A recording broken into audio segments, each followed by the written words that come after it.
Exactly on this day, 76 years ago, the Soviet army liberated the infamous extermination camp Auschwitz-Birkenau.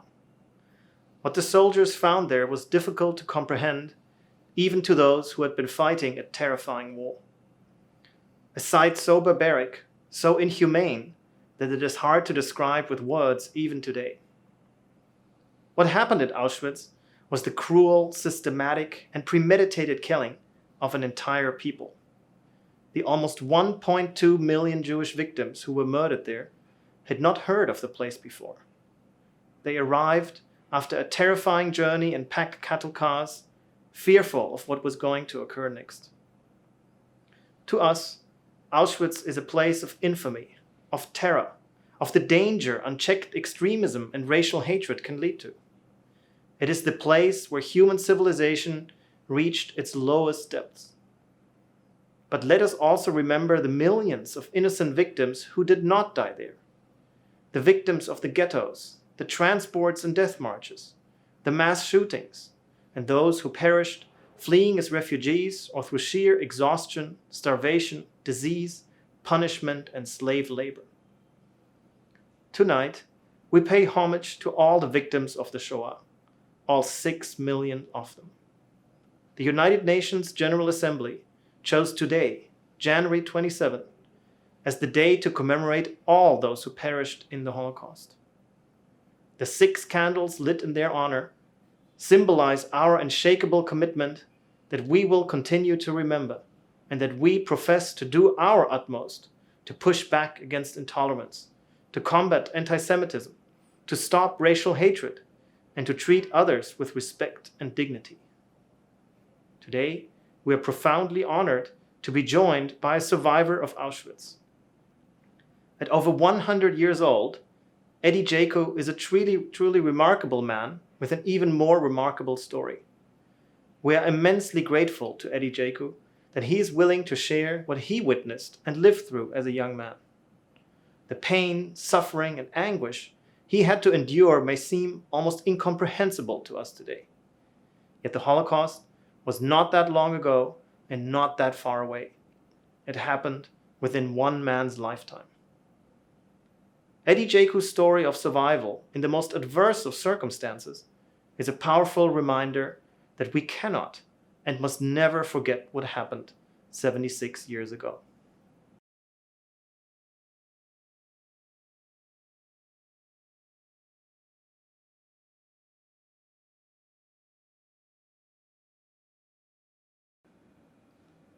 The first candle is for the refugees and those forcibly uprooted from their homes.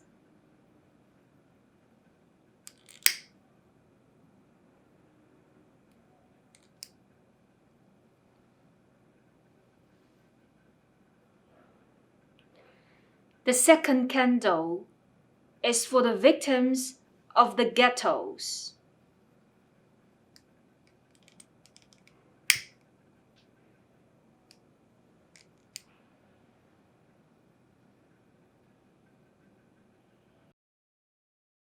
Dr. Vogt, Excellencies, distinguished guests, ladies and gentlemen. It is a pleasure to meet you all online today. I'm most greatly honored to attend this event in remembrance of the Holocaust. I must express my deepest appreciation to the Hong Kong Holocaust and Tolerance Center for organizing this virtual commemoration despite the untoward circumstances arising from the COVID-19 pandemic. The pandemic had seemingly isolated us, but we are all more bonded by the sympathy to the countless suffering souls of names unknown to us around the world. Thanks to the Center's effort, we can come together again this year, albeit in a different way, to pay tribute to the victims and survivors and to remember the lessons from one of the darkest times in human history. In 2005, the United Nations General Assembly designated the 27th of January as the annual International Holocaust Remembrance Day, which coincides with the anniversary of the liberation of the Auschwitz, the largest and most notorious concentration camp as we know it.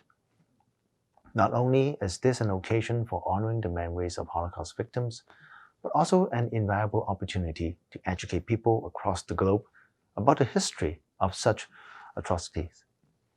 We are equally obliged to pass the trove of valuable lessons left by our predecessors to future generations so that no tragedy will repeat itself.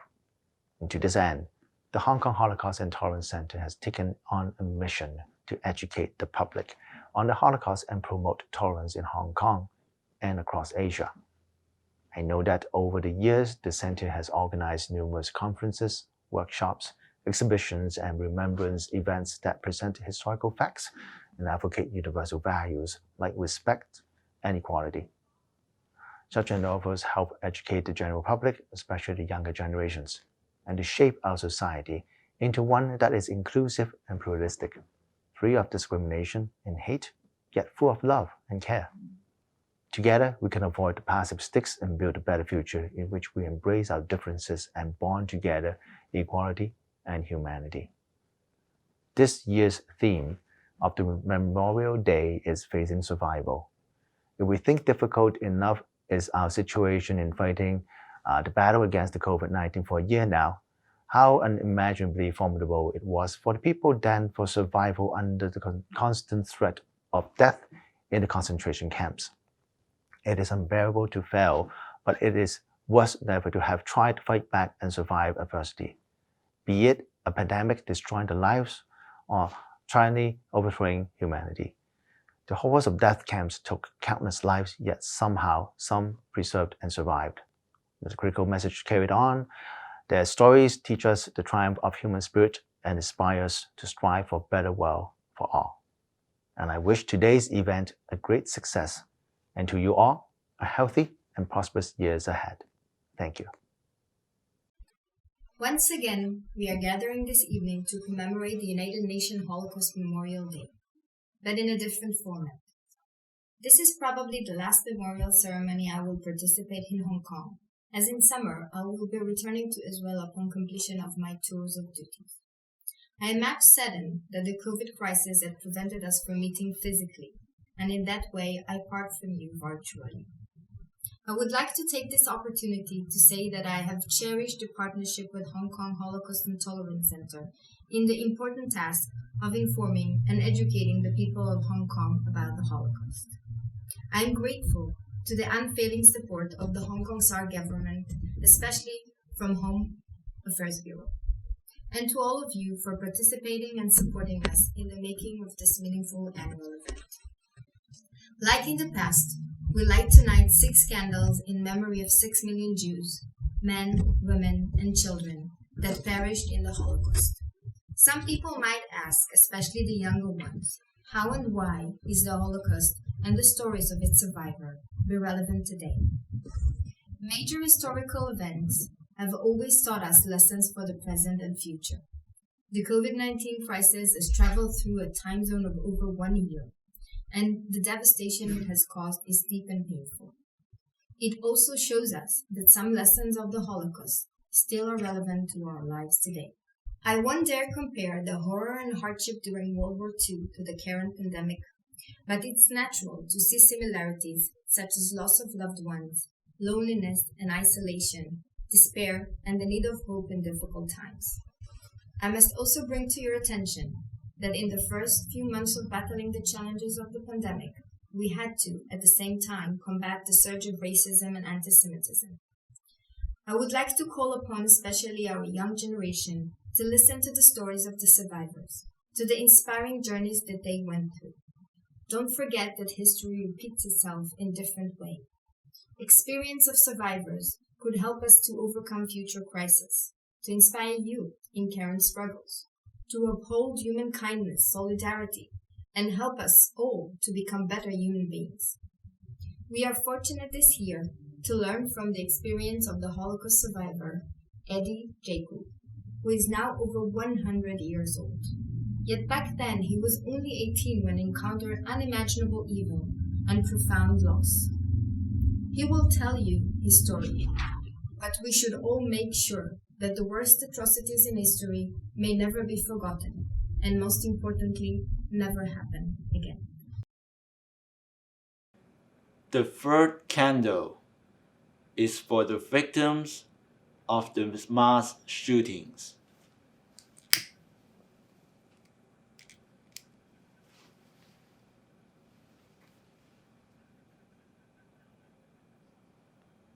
The fourth candle is for the victims of slave labor.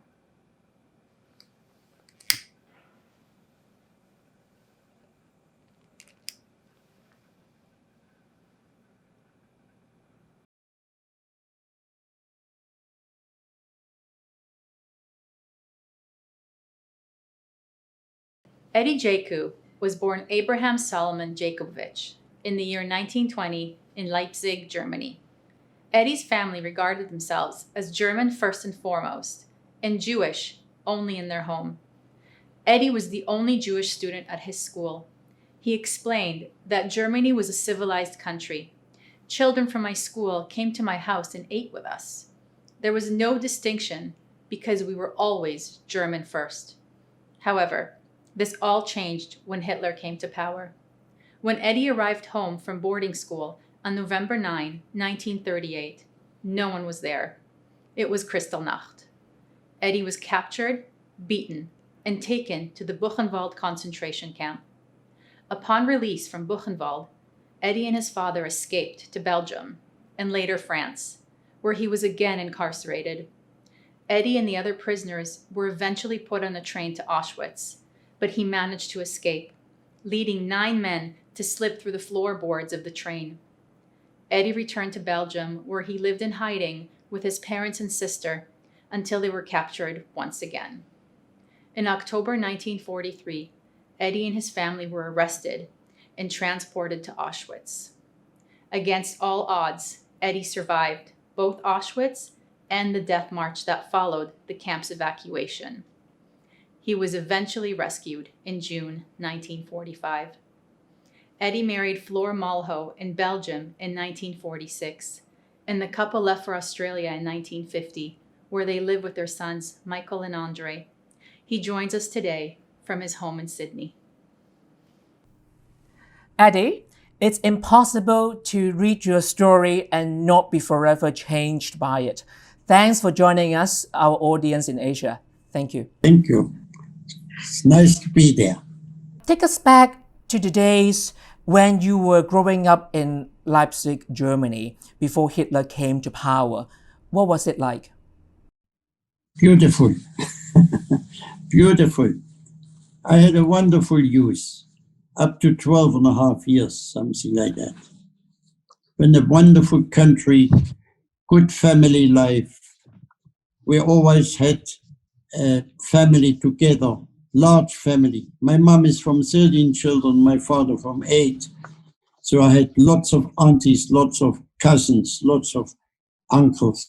It was wonderful. And you see, we had a lot of more time with family. Family was the stone, the magnet of any life.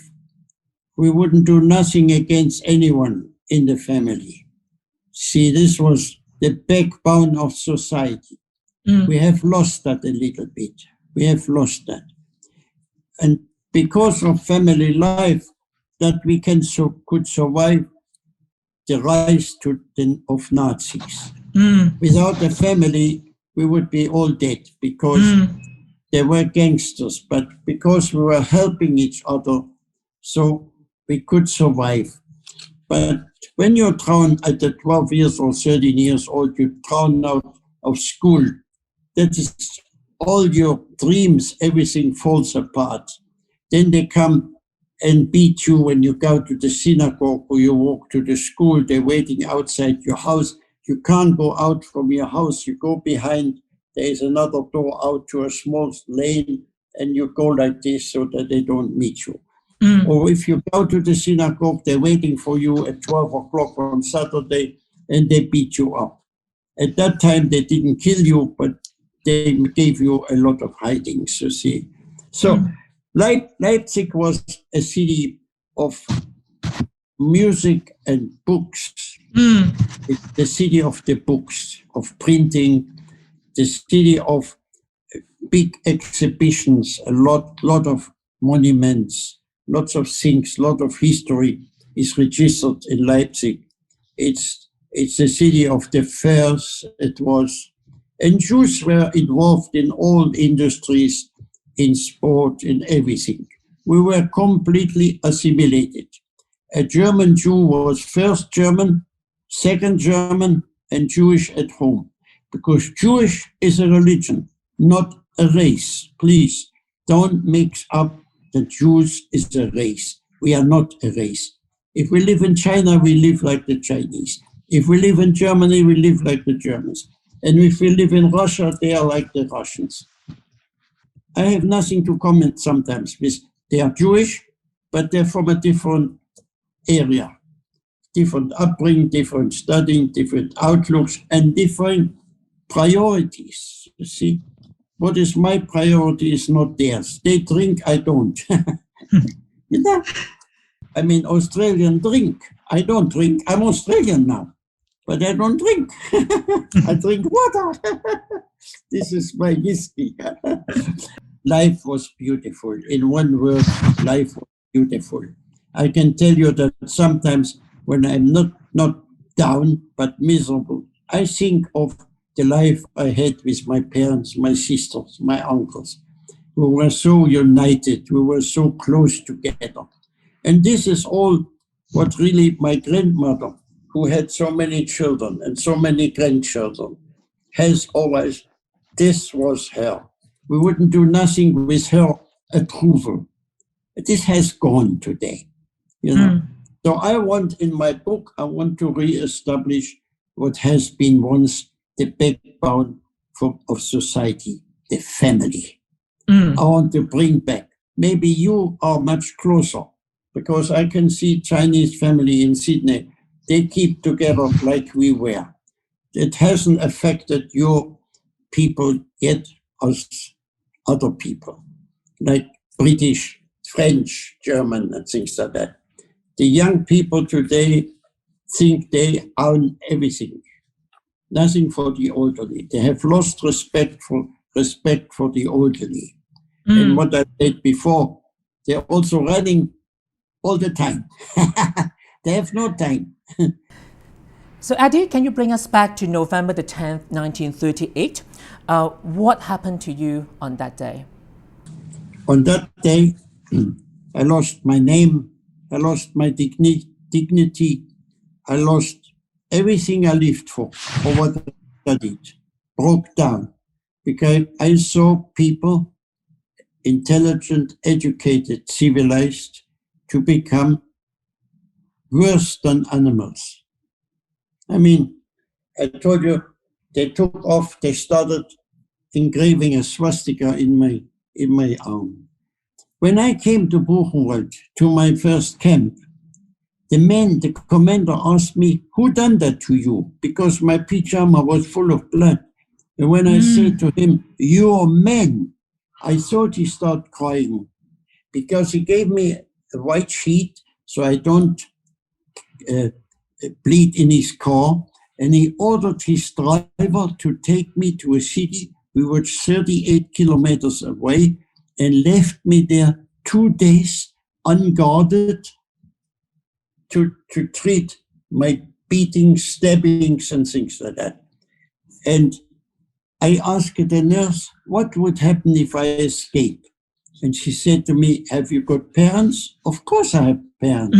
Your parents will hang 2-3 days later that they found out you escaped. How can I escape knowing my parents would be killed because of me? Because if I would know at that time, my parents would be killed in any case, I would have escaped then, in 1938, go to France and nobody would have found me. Because I had 2 passports, one in my right and one in my other name. And I spoke German, English, French. Eddie, you spoke of Buchenwald, and after Buchenwald, you were then later sent to Auschwitz. Do you remember what you were thinking when you were loaded, when they loaded you all onto the train to Auschwitz? In Auschwitz, it's very hot, very, very hot, because even that we are all Jews, I just before tell you, they come from Romania, they come from Italy, they come from anywhere. First, they don't speak German. if your number, we have numbers on our arm, you know. See, my number is here. Tattooed. Tattooed. And very deep. If people try to remove it, after 5 years, it comes back. 172 338. 172 338. Yeah.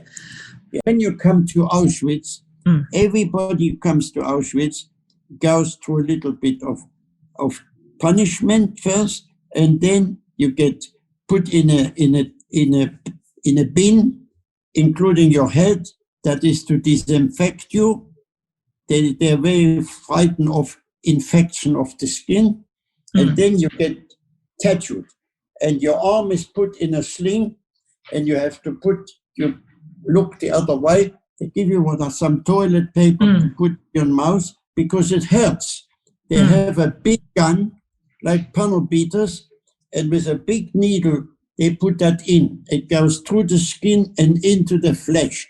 This paint is made in the factory where I work. You cannot remove it. It's not removable. So women who are ashamed to have a number on their arm, they get taken off one skin and put another skin on it from their backside. After 5 years, the number come back. You can't remove it. Speaking about the train to Auschwitz, what had you heard and what did you expect when you got on the train? I didn't believe that or that the kill us or they let us live a normal life. We go to work and work for them. We knew that they need worker, but not that treatment. That they destroy your instinct. They destroy your love to live. They make you a nothing. They punish you for no reason whatsoever. And if they don't like your toes, they push you one against the other. You have no idea. The people will never know what had happened there. You know, every day, just to give you an example, 400 people in a block, 15 to 20 people die from the weather, from the cold, because we didn't change. Then we leave them outside. Then you have to roll up. You have shoes, you have trousers, a jacket, and a cap. You have to roll that up, and you have a little wood with this number, and you put it on. At 11 o'clock, a man comes with a light, and he looks who has not rolled up properly their clothes. And there's 7 lashes. You don't survive the 7 lashes if you're not strong enough. After the 3rd whip, blood is pouring out from your backside. You have no idea. I have been punished once and I got only 4 lashes. I couldn't walk, I couldn't sleep, I couldn't go to work. But because this buyer needed me, they just stopped short of killing me. I've done nothing. They said something I've done. I have never done it. You know, they excuse you and they don't give you a chance to defend yourself. They want you to kill. Or if somebody says, I'm going to try tomorrow to escape, and there is somebody who works for them, and you hang for nothing. You haven't escaped yet. They hang you already just for talking that you're going to escape. So it is so bad that people give up. Every night you hear people going. We were 4 young German, Kurt and me and 2 more, and they couldn't take it. They one night decided, naked, they go to the wire. They're holding hands. One touches with the left, the other with the right. 30 seconds, electrocuted. And I said to my friend Kurt when I was sick, Kurt, let's go to the wire. This war will never be over. He said, no, we're going to survive and we're going to live. That is, we have to be just what they want. We don't want to give in. Must not give in. Hope. And when Kurt was sick, he came to me. I say no. So We say in French, l'union fait la force. Together we are strong. Alone we are together. And this is very important, that you have to hold on. When he's down, you are up. And when you are up, he's down. And that is very important. Eddie, on that note, what was a typical day in Auschwitz like? How did you start your day? Okay, you wake up at 6 o'clock. The bell rings. Some people don't wake up, already punishment. Then you get the shower. I meet Kurt at 5 o'clock because then we have hot water. When you come after a little bit later, the hot water run out and you have a cold shower. Most is cold. Then you get coffee. It's not a coffee, it's chicory. It is like ersatz. And inside is some bromide. Bromide is a chemical to keep young men's sex life down. But you need 0.5 gram. When I went to the kitchen and I asked the chef, how much bromide you putting in? He said, don't joke with me. I lift up the tin and pour it in. No more coffee for me. I drink water. I throw the coffee away. If I would have drank, I wouldn't have any children. There are survivors who cannot have children. It kills you at the end. Kills your glands to have children. That was a smart decision. So we get in the lunch, that is the factor who give us one soup. But the bounce of that soup has been already in other kitchens, so it has no value. But they make it chemical rich. It comes very hard. When it's hot, it's soft. When you let it get cold, it comes like jelly. But it has enough to keep you alive, just alive. Not better, not worse. In a camp, you must never look in a mirror because you lose weight and you get worried. You must not do that. As long as you can walk and resist the cold, you are well. It doesn't matter how much you weigh. But if you would look in the mirror, you will commit suicide. Eddie, you always emphasize the importance of friendship. Can you tell us your friendship in Auschwitz? You had a good friend, Kurt, in Camp 38, and you managed to bring him potatoes. Where did the potatoes come from? And can you tell us about that friendship? He gave me also sometimes food, because as he works as shoemaker in the camp, when there is something left of the food, they share it between the people in the camp. 95% of all the prisoners in there going to work in different factories. But the people who are working in the camp, like roofer, painters, repairers, carpenters, and do certain things in the camp, So they stay in the camp. And these people, when there is something left from the morning or from the lunch, they share. And Kurt sometimes could organize a little bit for me. I brought the potatoes not straight away. This happened only 6 months later that I thought of the potatoes. And I advertised between the doctors, you want me to boil your potatoes? Come to me. You bring it in the evening, I boil them and I give them to you tomorrow morning. But I knew already where the doctors were and things like that. So it was all organizing. But Kurt also sometimes had some food. But I cannot keep the potatoes because I don't know where to hide them. I have to get rid of all the potatoes. Tomorrow I have new potatoes. But in the evening, if they find the potatoes, they hang me for that. Because they say, I stole these potatoes. I can't tell them that I'm cooking for, because I do something bad. I shouldn't do that. So I have to get rid of the potatoes. So I buy myself some friends giving some potatoes. In hiding, I call them out. We go to the toilet. He's in number 15, I'm in number 16. Each one goes on the toilet and I hand him over. Nobody must see, not another prisoner. If I give to one 5 potatoes, they can kill me for the other potatoes. The other prisoner will hit me to get the potatoes from me. So it has to be done in hiding. We find some place where I had this over. And he asked me every time I say, so when I want something you do for me, you do. Yes, I do anything for you. Just give me potatoes. And you were sharing the potatoes with your friend like Kurt. Very nice, very nice.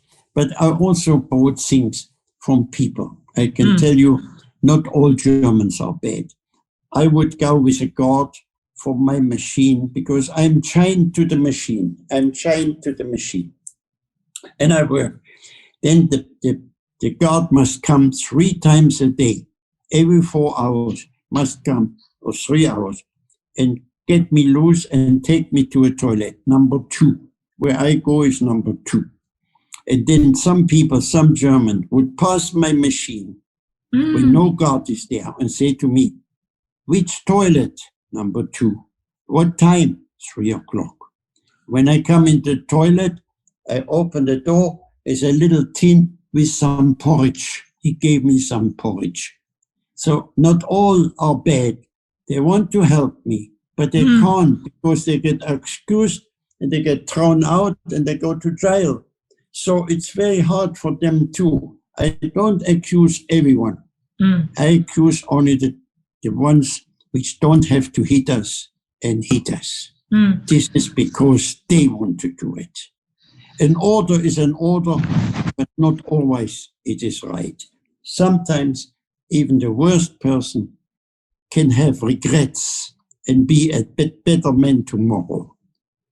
I said somebody, I might survive. I said to one who was a hanger, he pulled the string or he pulled the floor and the man died. I say, I might survive. You will not. Indeed. You hang people without reason. You don't know why. They tell you to hang or shoot. You say, yes, boom. Yeah. Eddie, in 1945, Hitler was losing the war, and in the middle of the night, the bell rang for the head count, and then you were put on the road for the death march for 90 kilometers for 3 days and 3 nights. You were physically very weak at the time. I mean, how did you manage to survive the death march? Yes, how I survived. First of all, I didn't stop. In the night, I made at work 2 bottles. I don't know if you know, some bottles the English have with whiskey, they can carry in. I made the bottles to be like the shape of your body. Because those bottles, one for Kurt and one, we fill up every day from rainwater. I have a tin in a drain of rainwater, and that I put. So on the 3 days march, in the night, we would open our shirt, put in our finger in our bottle, and lick the water. I must say, the others had no water. Kurt and me, we had a little water, but it didn't help to Kurt. I couldn't walk any more than in that Polish concern where we stopped for the night. We stopped only for 1 night, where I put Kurt into the ceilings, behind the ceiling. It's called a manhole. I didn't know in my speech. Manhole, called a manhole. It is. There's a distance between one floor and the other, and 2 men were there already, and I squeezed Kurt in. If I would have been there, 2 days later, the Russians were there, they're free. Kurt was 6 months before me in Belgium. 6 months. He was liberated in January. They took him to Odessa, and there was a boat going to France. He went with that boat, and some survivors. Not Jewish people. Kurt was the only Jew. The others were not from Auschwitz. They were prisoners of war, prisoners. Yeah. Polish. Even the Poles could be escaping because they were in their country. They could speak the language I couldn't. I escaped once in Auschwitz, and the first house I went to, he shot me. He shot me in the leg. I speak about in the book. One French doctor took out the bullet for me. Yeah. So sometimes you haven't got, I can't tell you how important it is not to lose hope. Hope. You lose hope, that's the end.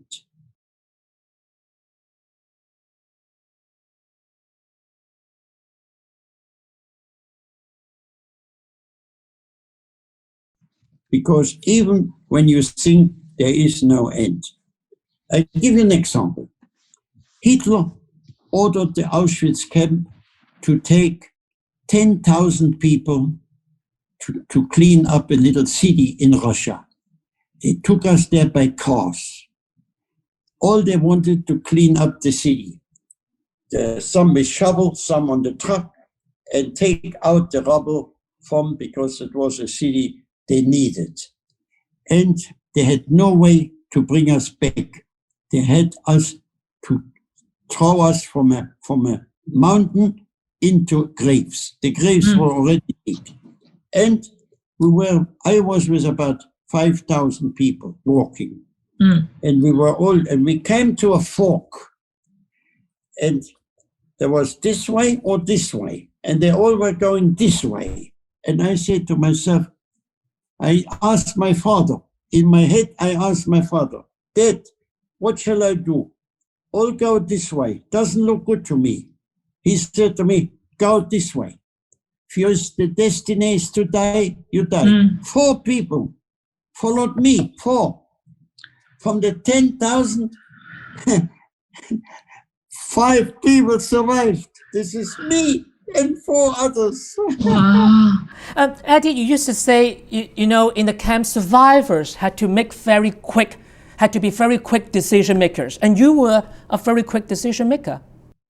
Yes, and we found a man who was a driver who took us back to the camp. And he didn't tell no one. And we had not to tell. He told us, don't tell anyone that the others went killed, because they kill you straight away. So we never spoke about it. Till this war, I kept this secret. I only speak in my book that I saved 4 men. I could have saved all of them, but the others didn't listen to me. They all went, one followed the other. And there was no end. That was a mountain cliff. And the German made already by tractor the graves. And not very long ago, about 7 years ago, they found the graves. And there's 9,995 people. That's the people with me. And I'm here. Indeed. Eddie, you've been the hell on the earth. I mean, hell was a place called Auschwitz.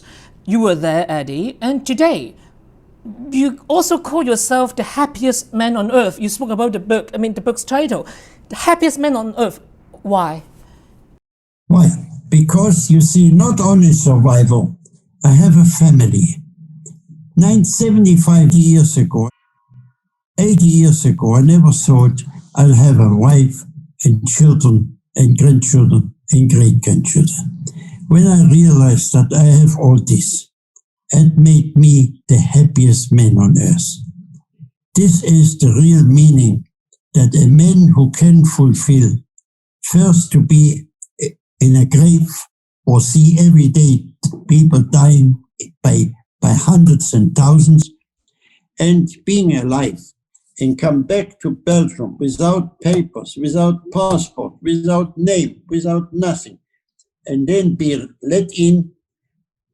I go to work illegal because I haven't got papers legally, but I work. I found a wife. She had a mother. I got even a mother, and this was wonderful. So when the publisher Macmillan approached me 5, 6, 7 times an hour, I said, "No, I don't want the book. There's so many books. What will be my book?" I realized I'm the happiest man. So she said, "What will be the book's name?" The Happiest Man on Earth. See, and that is true. Wow. And I live up to, because I can show you, if I can make one person who is miserable smile, I'm happy. And which everyone does it, we will have a happy world. a happier world. Mm. We have to learn to share. We must share. A government who wants to be for a long, long time, freedom and sharing. That is a policy which we have. There are countries, we throwing more in a tin, in a rubbish bag, but it hurts me. That people have nothing to eat, and there are people buying so much they cannot eat. So why not less? Buy something and put it in a tin where it can be used for poor people. There are always, so long the world building, there will be always poor people who cannot help themselves. We have to find a system, Holland, which is equality, sharing. Sharing is the most important aspect of life to make a happy world. Because you can't be happy in unhappy people. So we must make a nice medium. This is my aim. Eddie, what do you want people to remember on the anniversary of the liberation of Auschwitz? What's the one thing you need all the younger generation in Hong Kong, in China, in Macau, in Asia, in Singapore to remember? What I remember, not to say the word hate, to say I don't like those people. That's acceptable. You must not follow a theory who instructed to hate. That is not human. Hate is a disease and must be eradicated. And it doesn't start in school, it starts at the parents' home. The parents say, I hate those black people, I hate those white people. So this must be eradicated. People are people. Humans must behave like humans. If we want to make a better world, we have to take this word and put it in a rubbish tin. We must eradicate hate. This is not. You are entitled not to like me or to like me, but you must not hate. That is the downfall of the democratic system. We teach to hate. That's wrong. It's a cancer. This is what I want you to remember. Help others, this is second, but first to eradicate hate. This is my aim. I teach and pronounce many, many times in my speech in schools, not to hate. Don't listen to your parents. If your parents say, I hate, tell them, Dad, don't say that. You don't hate. Hate is killing. That is the beginning of killing when you hate. Hate can develop in killing. I have lived through it, so I speak from experience. I had to go away, and I don't forgive. People ask me to forgive. I cannot forgive because 6 million innocent people have died. Why? And 20 million homosexuals, gypsies, retarded people, anti-Hitler. You said you don't like Hitler, bang, boom. Where's humanity? And what they're proud, why they are proud? White supremacy. What does mean that? White supremacy. I know more than you. I mean, or I like them. Why? And that's why it's so important today and in the future to teach the Holocaust. Eddie, is there a powerful emotion in you that the time will come in which there will be no one who lived through the Holocaust to tell and is still telling the story? Well, I tell you, I will make on the 25th of January 5 days. Every day will be 5 hours to answer thousands and thousands of questions for a hologram. I will be coming out of the screen and shake hands with you. I will be doing that. I be forever remembered. The fifth candle is for the victims of the transports and death marches.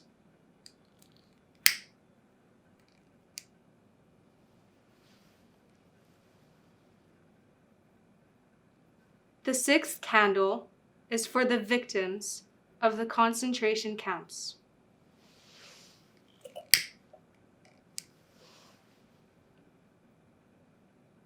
יתגדל ויתקדש שמי רבה, ויעלמה דברה חירותי וימליך מלכותי, ויצמח פורקנה וקרב משיחי, בחייכון וביומייכון ובחיי דכל בית ישראל, בעגלה וזמן קריב ויאמרו אמן. יהי שמי רבה מבורך לעולם ומאה, יתברך וישתבח ויתפאר ויתרומם ויתנשא, ויתהדר ויתעלה ויתהלל שמי קודשה ברכו, לעילה מן כל ברכתה ושירתה, תשבחתה ונחמתה, דמרם בעלמה ויאמרו אמן. יהי שלום רבה מן שמיים וחיים טובים עלינו ועל כל ישראל ויאמרו אמן. עושה שלום במרומיו, הוא יעשה שלום עלינו ועל כל ישראל ויאמרו אמן. 76 years on, trees have grown where the crematoria once stood. The Germans tried to hide all the traces of their genocidal killings at Sobibor, Belzec, Chełmno, Treblinka, yet the wounds remain. Many survivors live without a family to rely on, in loneliness and poverty, a situation that was further exacerbated by the coronavirus pandemic. Jewish life in Europe has never recovered from the savagery of the Holocaust. Yiddish culture, once the beating heart of East European Jewry, limps on, severely damaged. Anti-Semitism, intolerance, and racial hatred remain potent and poisonous ideologies to be reckoned with all around the world. Holocaust education requires our proactive engagement and impartial and accurate information to combat intolerance, hate, and Holocaust denial. Yet more than anything else, it is first-hand survivor testimony that is the most effective way to reach younger generations. We at the Hong Kong Holocaust and Tolerance Center are dedicated to providing it. Every year, we reach thousands of people at schools, universities, and numerous other organizations through our programs and events to advance Holocaust awareness and tolerance education. Our work is not done. Let the story of Eddie Jaku be an inspiration to all of us to try harder. Please allow me to express, on behalf of the entire team at the Hong Kong Holocaust and Tolerance Center, our most heartfelt gratitude to our keynote speaker, Eddie Jaku. Our thanks also go to Secretary for Home Affairs, Kasper Joy Yingwei, Consul General Achuva Spieler, Mr. Russell Davidson, our generous supporters, as well as everyone involved in making this event possible, from the videography team to the candlelighters from schools and universities all around Hong Kong.